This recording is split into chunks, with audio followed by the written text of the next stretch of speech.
Hello everyone, and today I'll show you how to set up a fingerprint recognition on the Samsung Galaxy A15 5G. So in order to do that, go to your settings, scroll down to privacy and security section.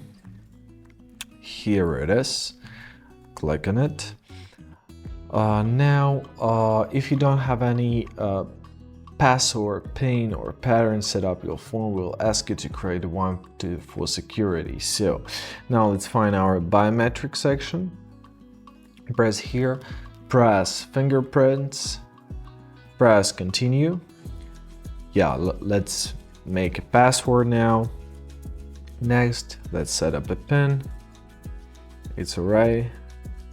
I'm gonna create a super hard PIN. Change use anyway.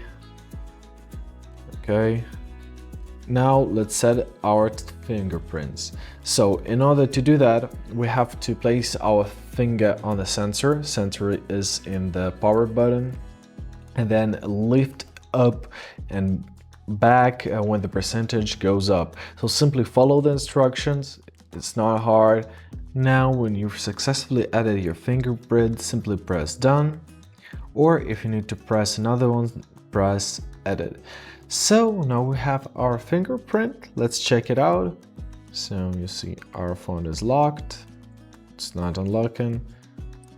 Let's use our finger and it's good to go. I hope this helped. Thank you so much for watching and have a great day.